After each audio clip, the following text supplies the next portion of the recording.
Ano po ba yung mga sign, Doc Hill, na saan ng thyroid problems na ito'y magandang malaman agad natin para agad-agad ay makapagkonsulta sa doktor katulad po ninyo? Tulad ng sinabi ko kanina, no, pag lumalaki ang lumalaki ang iyong thyroid gland, that is already a sign na meron tayong baka may problema. Lalo na pag malaking-malaki, pag diffuse, pag sinabing diffuse, talagang lahat lumalaki, wala tayong pinipili, wala yung kaliwa, wala yung kanan, ano ito. Yun ang una, no. Number two, pwedeng nagkaroon ng buko lang dito sa isang parte, medyo maliit o lumalaki, tapos dahan-dahan lumalaki.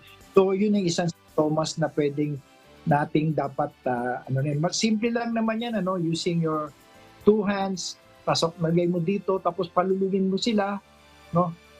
Pag lumulon, tapos dapat merong parang umaakyat, bumababa habang lumululod kayo, no? So pag merong ganyan, pero siyempre meron tayo talagang mga katulad yan, tayo mga kalalakihan, may Adam's apple, medyo malaki ang Adam's apple natin, hindi yun, iba pa yun. So meron talagang, pag merong abnormal talaga na movement, minsan nakikita mo lang may bukol kagad dyan.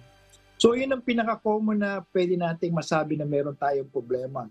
Number two, kaya number three, isa pang dapat nating malaman na kunyari may mga hyper-functioning tayo o hyperthyroidism. Ang nangyayari dito, nangangayaya tayo, kain tayo ng kain, no? Pero nangangayaya, tapos minsan pinapawisan tayo, no? Tapos mainit ang katawan natin, tapos meron tayong possibility na madali tayong mapagod, no? So easy fatigability, tapos mainitin ang ating ulo.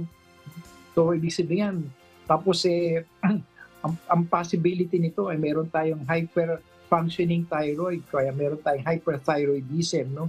So ito yung mga simptomas ng hyperthyroidism sa'yo. Kabaliktaran nito ay yung hypothyroidism. Sabihin niyan, pwedeng tumataba tayo, no? Tapos mabagal maglakad, very may cold, parang masyadong malamig ang katawan natin, hindi katulad ng hyperthyroid, mainit tayo, ito naman cold, tapos ang bagal maglakad, no? Tapos tumataba siya, patuloy yung hyperthyroid, nangangayayat, ito tumataba, no? Tapos yun nga, nag-gain ng weight.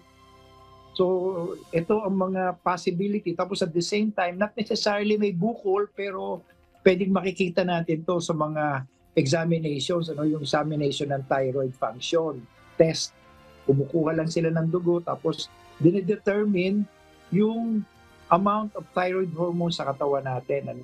So, at saka thyroid stimulating hormone or TSH.